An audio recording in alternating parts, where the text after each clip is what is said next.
नमस्कार, आप देख रहे हैं न्यूज 18। आपके साथ मैं हूं कंचन डोगरा नेगी। कानपुर हिंसा की सबसे पहले बात करेंगे, जहां पर सबसे बड़ा खुलासा हुआ है।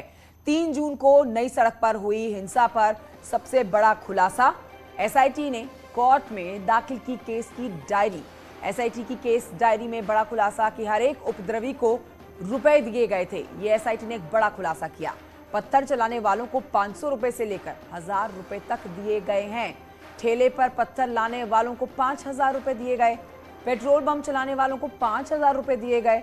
न्यायालय में भी मुफ्त में अधिवक्ता दिलाने का आश्वासन दिया गया है। सरकारी वकील दिनेश अग्रवाल ने दाखिल की केस की डायरी। ये बड़ी खबर, 3 जून को जो हिंसा हुई उसको लेकर एसआईटी का ये बड़ा खुलासा। सौरभ मिश्रा और जानकारी के साथ।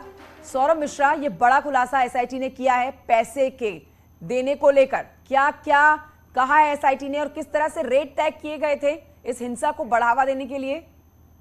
देखिए, सबसे पहले तो आपको बता दूं कि जो उपद्रवी गिरफ्तार हुए हैं फोटो और तमाम साक्ष्यों के आधार पर, उनकी बेल एप्लीकेशनें लगातार न्यायालय में लगाई जा रही हैं, जिसके बाद सरकारी वकील ने पक्ष रखते हुए एसआईटी की उस रिपोर्ट का हवाला दिया जो एसआईटी ने रिपोर्ट सौंपी है अधिवक्ता को, कि जिसमें साफ तौर से ये रेट तय किए गए थे। उस रिपोर्ट में इस बात के साक्ष्य मौजूद हैं कि किस तरीके से क्राउड फंडिंग हुई थी, और उसमें रेट के लिए ये तय हुआ था कि जो पत्थर चलाएंगे उनका रेट 500 से 1000 रुपए था। जो लोग उस ठिलिया को लाएंगे, यानी उस ठेले को लाएंगे जिसमें भारी पत्थर और पेट्रोल बम थे, उनको 5000 रुपए प्रति व्यक्ति दिया जाएगा। इसके लिए बाकायदा 7 से 9 दिन तक इनकी ट्रेनिंग चली थी। उसके साथ साथ सबसे महत्वपूर्ण बिंदु ये था कि इनको इस बात की तरह पूरी तरीके से आश्वस्त कर दिया गया था कि यदि आप गिरफ्तार भी होते हैं तो निश्चित तौर से आपके लिए तमाम वो अधिवक्ता खड़े किए जाएंगे जो निःशुल्क रहेंगे और जिनको आपके परिवार को कोई पैसा नहीं देना पड़ेगा। साथ ही साथ आपके परिवार को राशन पानी की सुविधा भी हमारे द्वारा दी जाएगी। तो ये बड़ी बातों को लेकर के बहकावा करा गया था, उनको बहका करके इतनी बड़ी घटना को अंजाम दिलाया गया था। और पूर्व की घटना का सीएए का जिक्र किया गया है।